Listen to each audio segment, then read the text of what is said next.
Hey everyone, welcome to the Horror Show. I'm Cecil Laird. Fuego here. I'm Producer Dave. And I know, at least I am supremely excited to talk about this movie. I have a feeling you guys are perhaps more excited than you might have thought you would be.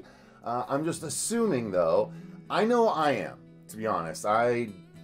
After watching the trailers, I really liked the first trailer. Or, I'm sorry, I did not like the first trailer. I really liked the international trailer.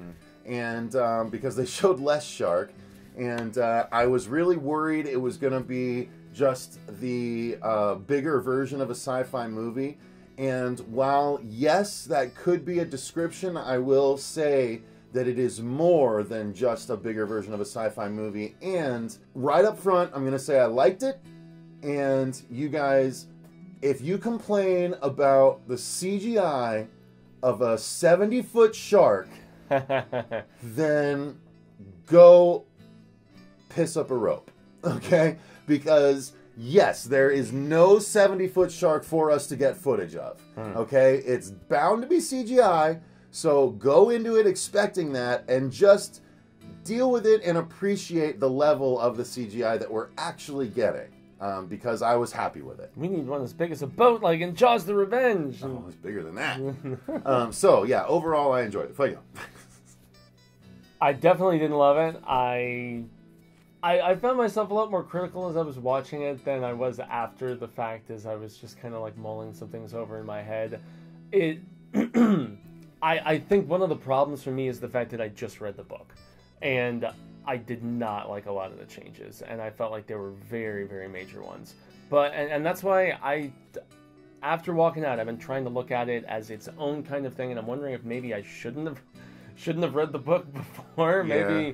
Maybe that, just kind of set my expectations looking in a certain fashion from the get-go. But it was definitely, it was funnier than I thought it was going to be. Some of the character chemistry was way better than I was anticipating it to be. I wanted more carnage, I'll be honest. It took too long to really get going. Although in the third act, once it got going, I really enjoyed the hell out of it. So, yeah, I had fun, I guess, but I didn't, particularly love it. So, yeah. All right. I also read the book, but I read the book 20 years ago. Mm-hmm. And I really loved the movie. It felt a lot like what Peter Jackson did with the extra material from The Hobbit. It feels like they took the concept of the story and they made a movie that stands on its own. Mm-hmm. It leaves a little bit of an ambiguous ending to maybe have a sequel, but mostly it's its own thing. And I think they did a really good job. Surprised me. I was surprised because I didn't think that they would tell the story from the book, and they kind of did. Yeah. They kind of did tell the story. I mean, it wasn't the same plot, and it wasn't a lot of the same characters, and they changed a lot of stuff. But it was the same story. And it was the same highway, different lane. Right. And Jason Statham surprised me. Rainn Wilson surprised me. In fact, like you said, the chemistry between all the actors I'm excited. blew me out of the water. Cast, it was funny. The action was great. It did take a little while to get to it, but it was very National Treasure. Yeah. John Turteltaub. Yeah. I haven't seen either, but it was the same sort of thing. It was action-y, characters, good interplay. It was very similar vein. So overall I really did enjoy it, and we'll get into all the minutia. All right. In fact, if we're gonna jump off with acting, let me just No, we're not gonna jump. We gotta do story first. Oh, we gotta do story. Okay. All right. So, the story of the movie, now, Fuego, we're going to disassociate ourselves. I know. Right? Because we did just review the book.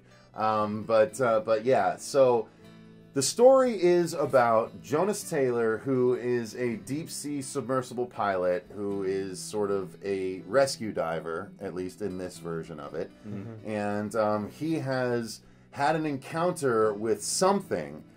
I don't know that they ever really say that he said it was a megalodon, but something was caving in the side of a submarine that he was trying to save people from. No, they totally did away with his whole meg obsession, in the book. They really did. No. But he still somehow knew that's what it was, but they just didn't play it up as much. Yeah. But anyway, so he has this encounter. It costs the lives of a few guys, but he ends up saving like 11 guys, which is, again, way different. Well, from the book, and we see that. We see that had he waited another few minutes or whatever, a few seconds, it would have cost everyone, right. Yeah. So we flash forward 5 years, and we see this group of people. Rainn Wilson steps off a helicopter, and he's apparently the money behind this this deep blue sea-esque underwater laboratory. Sea lab. Sea lab, right? Exactly. And so what they're doing is they are exploring portion of the Mariana Trench. They said it's not the Mariana Trench. And that was one change I actually totally was okay with. I thought it was interesting. It was like a trench in the outside the Philippines where they thought that there was like a false floor of sorts, and that it would be warm below, and they test their theory, and they get some answers without spoiling anything. I wonder, if they did away with the whole 7 miles of cold water, if they did away with that because it's just too much to explain and it's a movie, or if because that's been debunked since he wrote the book 20 years ago. I was curious how myself. It's probably part of that. But also, because this was great science fiction 20 years ago. But like you said, we know a lot more now. I didn't do the research to find out what would still be true and what wouldn't. I wonder if there's like a Meghead out there that has really done a whole website devoted to it. I should reach out to Steve and find out if that's the case. So he's basically, he's not overcome. He's quit the business because of this incident, and they've sent a submarine down to explore this thermo layer, right? What did they call it? The thermocline? No. I think that's what it was called. Something like that. I can't pronounce either way. And obviously, once they do go down under there, everything goes wrong because there's no light down there normally. And then what do they go down there and do is light up the buffet light. And that's the thing. They say it's the light, but it's actually the sounds and the sonics of the thing. Oh yeah, because they're all blind. Because they're all well, it's everything down there is bioluminescent, so light wouldn't necessarily, and light, if anything, scares them away, can blind them. Yeah. But no, it's the motors and everything that's why when they in the book when the Meg's coming, they turn everything off and they just float because then they're not giving off any kind of signature. They're not giving off any dying fish signature, which I was happy to hear at the very beginning of the movie when they mention offhand that sharks go after panicking fish. Yeah. And so when you're in the water with sharks, just don't flail around and act like a panicking fish. The problem is they can actually hear your heartbeat, and so if your heartbeat suddenly starts going, be quiet, be quiet, be quiet, be quiet. then you're screwed anyway. So, but nonetheless. I forgot where I was going. So we get to the sea lab. We get to meet the rest of the characters of the film. We meet the father and daughter, Terry and I can't remember. It's not Terry. It's from the book. It's like Song Yu. Yeah, Song Yu or something like that. And I don't remember that's the thing. They changed the names, so I don't remember what they were. And then Miang or something like that for the daughter. Well, we can just say the Chinese head of the institute and his 2 children, his son and his daughter.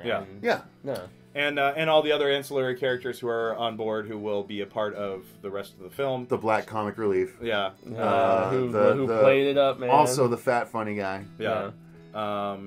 And so the hot tattooed badass. The hot chick. tattooed baby. Rainn Wilson shows up. They go down. They breach the bottom layer. It's this huge discovery, and they're all happy. And then everything goes wrong. Yeah. And then they get. That's about right. They call up Jonas to say, "Hey, your ex-wife, surprise, little twist there, is stuck down at the bottom of the ocean. Will you go get her?" And of course, and I picked up on that. Did you guys pick up on that when he said Lori Taylor? Yeah.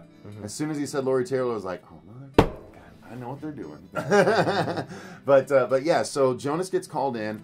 And he goes down to try and rescue them, which I thought was actually a good setup for the movie version of this. Yes. Rather than just going to repair robots, actually having to go and save someone, there's a lot more skin in the game. And the fact that it's someone from his past, again, makes sense. And by the way, it set up a great joke. Yeah. A great joke with he's like, this is the best and longest I told you so ever, or something like that. I was like, well, because they play him the video of her screaming, "He was right, he was right." So Jonas was right. Yeah, and I actually really like that too scene. Much of a spoiler, because that's your typical Michael Bay. The person's getting recruited to go to the thing. Yeah, I got Michael Bay vibes. But I like that. But I like that scene though because he's like. You're going to ask me to do this. I'm going to say no. Then you're going to do this. I'm going to say no. Jason Statham was very almost The Rock-like in his charisma in this movie. They've been working together lately. yeah. I thought they were butting heads, but anyway, so it's down to them to stop a Meg that rises to the surface after this encounter. We're taking a little too long on this, I think. Yeah. Just a wee bit. But that's basically the story. That's the story. So the Meg rises, and then they have to stop it. So and there is. Sorry, my puberty is kicking in, guys. There is a twist about a halfway through the film. Yeah. And that was fun, and it actually has to do with one of the main shots from the trailer. Yeah. When the thing is jumping out of the ocean, you find out why it's jumping out of the ocean and what it's jumping out of the ocean at. Do you know? You get my drift, Fuego? Do you know what I'm referring to? I think I do. Yeah, that part. I I was pretty sure it was either that or one other beat. No, it was that one. Because that beat was awesome. Yeah. It really was. Like, there was a lot of things. While they didn't do some of the things from the book, they did a lot of other sort of interesting things. Although they did do... they did the straight up Bugs Bunny dog on a chain bit. yeah, they did. Which I was like, really? Like, really? But I was actually okay with it because at the time I was still kind of like, I was still kind of biting my nails on it. I don't know. What do you guys think? Should we move into the acting, or you got any more to say about the story? No, the story, we've covered pretty much everything important. It goes and starts wreaking havoc after it gets up and out, and they got to stop it. So, and without getting into bottom line, too much spoiler territory. Yeah, exactly. So. Which we are going to do a spoiler review. So, the acting then. Yeah. You mentioned, Fuego, that there was a lot of good interplay. Why don't you go ahead and lead us off with the acting then?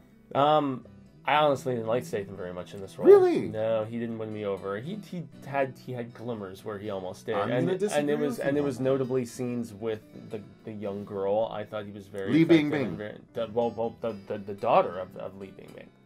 Oh, the young girl. Okay, the 8-year-old. Yeah, exactly, the 8-year-old, the granddaughter of the main guy behind the facility. When she was calling him crazy and everything, and just his reactions and mannerisms and whatnot and stuff like that.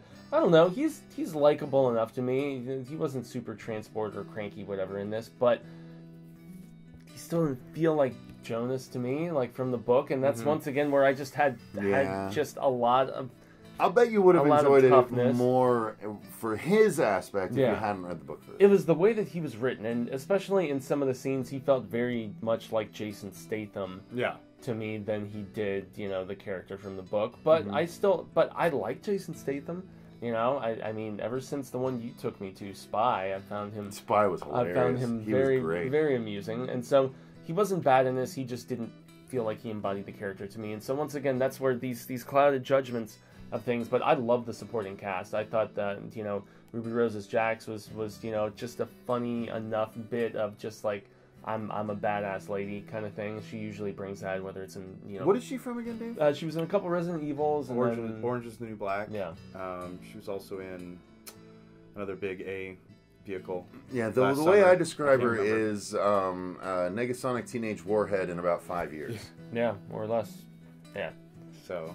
But I mean, Rainn Wilson, like you said, actually brought a little more dimension to it. He wasn't just the funny, snarky If there guy. wasn't that scene, that one scene, I was like, okay, they at least gave his character a little bit of depth, and then they didn't go back on it, but they were like, yeah, he's kind of this way, the way you thought, and I was like, oh, okay, his character's just a lot more of this than I thought he was, but that I thought he did a great job. Yeah. His acting was good. Well, I was going to say that the acting was fantastic. The chemistry was great. And when it comes to the difference between the book characters and the movie characters, I think you're just going to have to separate them. Yeah, for real, guys. If you have read the book, the book, just look at it like the DC Elseworlds. It's just a different sort of way the Meg events play out. Don't go in attached with this stuff. Just go in and prepare yourself to enjoy. Because I will say this, since we skipped over this sentiment in the story, I will say it is quite a thin plot when you really boil it down. Yeah. It's shark escapes, they try and stop it. Yeah. Whereas the book is actually a lot more than that Yeah. that I would be able to describe. Well, the book gets into the geological and the entire planet's, the effects of the planet from having this super predator in the ocean, and that's a much bigger part of. This was very streamlined, just very streamlined. Yeah. But I don't think it was to its detriment. No. I don't think it was to its No, it's detriment. just a separate thing. It was like, hey, how do I tell this epic story in 2.5 hours? I got to simplify a lot of things. But regarding the acting, I think the chemistry, like you said, I see. I disagree with Fuego. I actually really liked Statham in this. I thought he came across as, yes, the typical hero that can kind of do anything and is always super brave, but he also came across as much more likable because of his chemistry with the 8-year-old girl. Those back and forths really endeared his character to me. Like, I hated the fact that he was going to be Jonas. Having read all 5 books and excited to read the 6th when it arrives on my doorstep, I hated his casting. But I gotta say, he actually won me over as Jonas. He's not the same Jonas. He is action movie Jonas. Yes. And I'm, if that's what I have to deal with in order to get a giant shark on screen finally after 21 years, fine. That's a compromise I'll make. Yeah. Because I still have these. Once again, it's like remake situations. It is. The movie doesn't. As soon as the movie comes out, this book doesn't catch on fire. You know what I mean? I can still go back and do this stuff. I just get now a big budget version of him that, yes, clearly it is the big budget Michael Bay version of Jonas Taylor, but at least I also get the big budget Michael Bay version of the Meg, too. True. Yeah, I didn't follow my own advice in this instance. Well, I prefer watching something and then reading afterwards, and I did it in backwards order, and it without fail always disappoints me. I think the biggest flaw of this film was that there wasn't a lot of like character flaws. Everybody was who they were, and they did their job or died. Did their job or died, Or both, and like. There wasn't any like moment when someone had to like dig deep to overcome something or anything like that. It was a very surface action film, and I think that's why this was a big difference. That's a big difference because Jonas going back into the ocean was a much bigger character arc for Jonas in the book than it was in the film. In the film, he basically makes a decision he's a lot more quick to just make decisions, and he doesn't really struggle much. I think it does have to be said, though, that this movie is very pro-female too, because the love interest came off very capable, very intelligent, and was down there with Jonas, gliding around in the abyssal gliders, which they never called an abyssal glider, they called them a glider. Yeah. But I know they're the abyssal gliders, so I was excited about that. But she's very capable, so both genders are going to have people they're going to be able to latch on to in this movie. I think that's very intelligent. But I think we need to segue into the effects, guys. Okay. I think the sound is pretty standard. Where are we at? 18. Okay. The sound is pretty standard, action movie sound. There's some good underwater stuff, but I think the effects are the biggest thing we need to talk about. Yeah, nothing score-wise particularly stuck out to me. Me either. Nothing. Again, Jaws typical or action anything. movie fare, but the effects. So I think the shark ended up looking better than I was worried it would look. Still didn't look, 100% perfect, but it is, it's the first time not the first time, we've seen a lot of B movies do it, but the first time we've seen a big budget, big studio, Warner Bros. Crack at a giant megalodon shark. And I think they did a fine job. Yeah, it didn't look first perfect, but it definitely looked a leap and bound above the Sci-Fi Channel fare and direct-to-video sure. garbage that we've seen so much of. There was only maybe a couple scenes in particular. One where it basically was just about to attack and it couldn't quite get there, and just the Bugs whole Bunny moment. I guess that's the one that we're thinking of then. Yes, as you so succinctly described it. But yeah, aside from that, I felt like especially like just seeing it swimming below the surface, just there, you know, and you know, just the indentation and the frame of the creature just going below all of the different like there's a lot of iconic shots, especially once it finally gets to the mainland, and there's all those tubes and the colored tubes looking like, you know, like little lifesaver rings that he can just jump up and eat and stuff. And you know, it looked solid. All of this, all of the attack stuff and shark stuff in the third act especially, I thought they almost did pull a Jaws kind of thing, where they didn't show it at the end. There's a couple other Jaws nods to it, as we know, but they did keep it in secret and didn't show it. And I would hope that they saved their money for those bigger, more prolonged shots in the back half, and it paid off in that aspect. So at least for me. I overall thought the special effects were right on. I didn't have any problems really with the CG, and usually it takes me out of it when I see bad CG. Tends that animals actually work a little bit better for me personally. Like when I watch CG animals, it's a little easier for me to believe than when I see Robert Downey Jr., you know, like just moving like there's no way a human could possibly move or whatever. Sometimes that draws me out of the film. I was going to say my favorite sequence actually ended up being when the shark cage. I thought they did that so well. It felt... they did something with that I wasn't expecting. Yeah, like Turtletop, he knows how to make one of those edge-of-your-seat roller coaster sequences, and that's really what that was. And I really enjoyed it, and it reminded me a little bit of Jaws if we could have gone underwater with Jaws.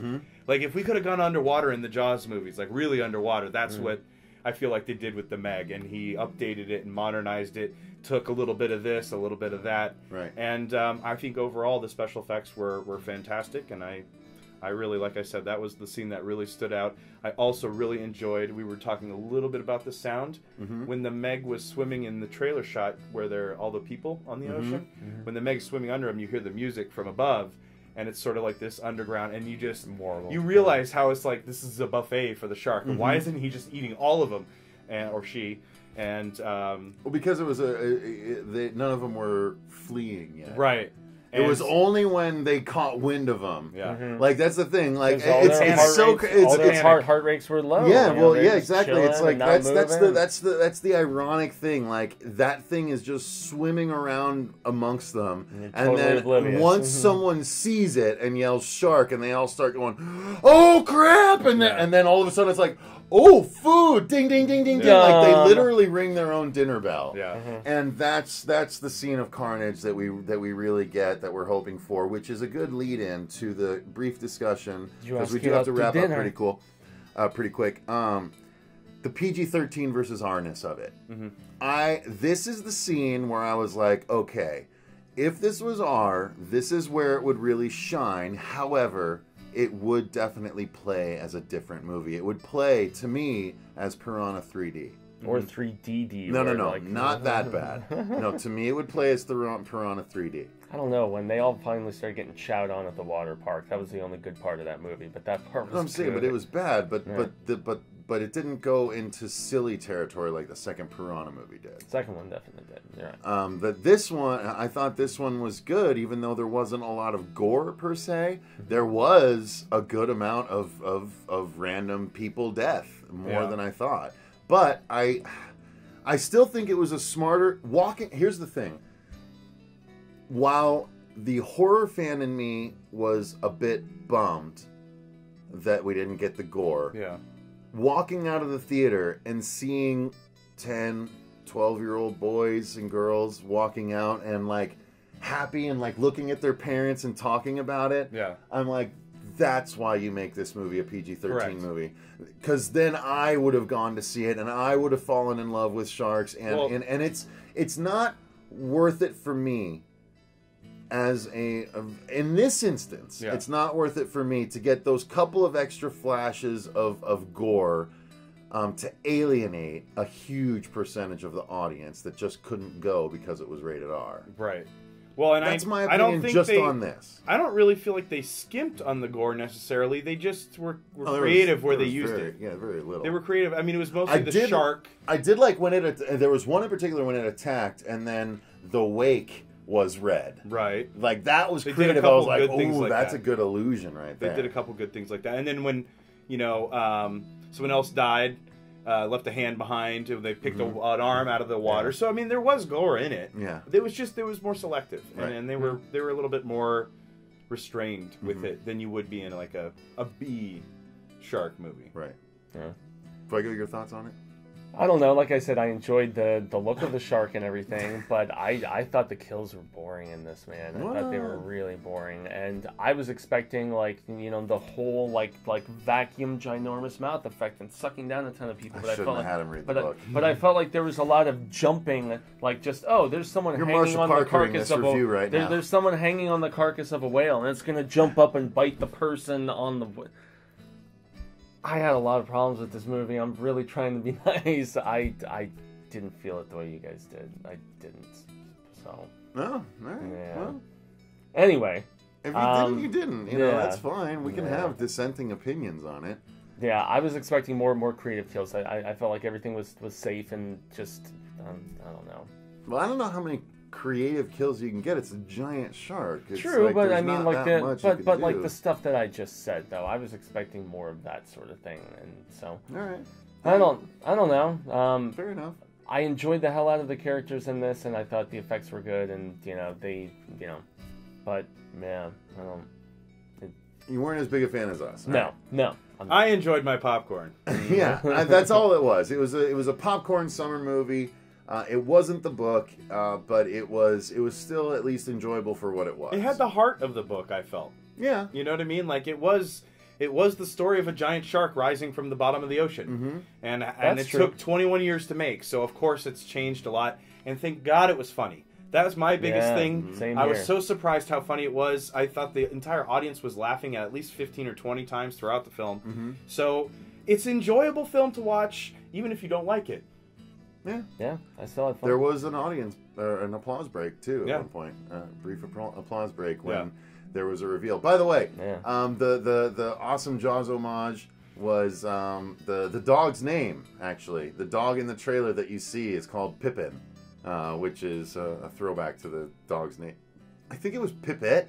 Yeah. In Jaws, but Or it's Pippin. maybe she was just saying it. That she was just saying wrong and whatever. But that was a funny little thing. I still enjoy the homage to the scene that messed me up so bad as a child with the kid going out on the tube and everything, and you're just wondering what's gonna happen, and it was almost like scene for scene where she's like trying to run out and see if he's okay once the shark attack starts going down. Yeah. Well, there had to be a couple of them. Well, and that's a big joke in China, is the China Prince, because they're all over China. These little really obnoxious, full of themselves boys who are like they're the only child in their family, so they're spoiled rotten, and they're like, and he's like, now I want to swim, well, however they did it, I want to swim now. But it was I did like that they gave him the sucker, and then I don't know. Actually, I didn't like that part. I thought it was funny. I don't know. I enjoyed.